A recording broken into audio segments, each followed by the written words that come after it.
तो चलिए एक क्वेश्चन और देखते हैं जो लास्ट ईयर के क्वेश्चन पेपर में आया था, और इसमें ये भी किससे रिलेटेड है, मल्टीप्लायर से रिलेटेड है। क्वेश्चन क्या है, इन अ हाइपोथेटिकल इकोनॉमी, मतलब किसी एक इकोनॉमी में the entire additional income is consumed, मतलब जितनी भी एडिशनल इनकम होती है वो पूरी कंज्यूम कर ली जाती है। तो हम यहाँ कह सकते हैं कि delta Y is equal to delta C, मतलब कि जो भी हमारी एडिशनल इनकम है उसको हम कंज्यूम कर ले रहे हैं। तो यहाँ से हम कह सकते हैं कि एमपीसी क्या होगा हमारा। एमपीसी पहले हम कैलकुलेट कर लेते हैं। एमपीसी क्या होता है, delta C upon delta Y, ठीक है।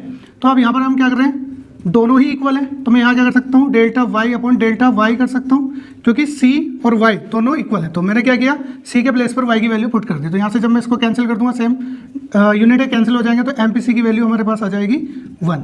अब एमपीसी 1 आ गया हमारे पास। दूसरा के का फॉर्मूला क्या होता है, के का फॉर्मूला होता है 1/1 माइनस एमपीसी, ठीक है। तो यहाँ से हमारा मल्टीप्लायर क्या आ जाएगा, 1/1 माइनस एमपीसी की वैल्यू क्या है 1, तो ये 1 हो गया। तो यहाँ पर के की क्या आ जाएगी 1/0। जब भी हम किसी नंबर को 0 से डिवाइड करते हैं तो वो क्या आता है हमारा इन्फिनिटी, ठीक है। तो इसका जो आंसर हो जाएगा वो हमारा इन्फिनिटी।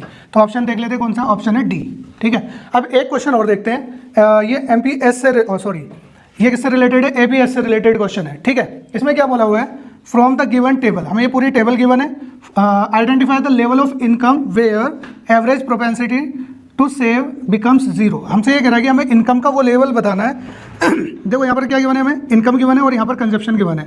इनकम का हमें यहाँ पर ये लेवल दिखाया हुआ है इंक्रीजिंग लेवल में, कंजप्शन भी हमें दिखाया हुआ है। हमें ये बताना है कि कहाँ पर हमारा जो एवरेज प्रोपेंसिटी टू सेव यानी कि एपीएस 0 कहाँ पर होगा, ठीक है।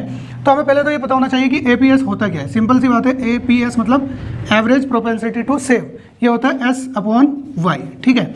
अब हमें क्या करना है, एपीएस को क्या बनाना है 0, और हमें एक चीज़ पता है, एपीएस कब मतलब 0 होगा, जब हमारा सेविंग 0 हो जाएगा, ठीक है। मतलब कि जब हमारी सेविंग 0 होगी। अब हमें कैसे पता चलेगा कि सेविंग 0 है, तो हम यहाँ पर ये कह सकते हैं जहाँ पर वाई और सी दोनों इक्वल होंगे वहीं पर हमारी सेविंग 0 हो जाएगी। मतलब जितनी हमारी इनकम है उतना ही हम कंज्यूम कर लेंगे तो हमारी सेविंग क्या हो जाएगी, 0 हो जाएगी।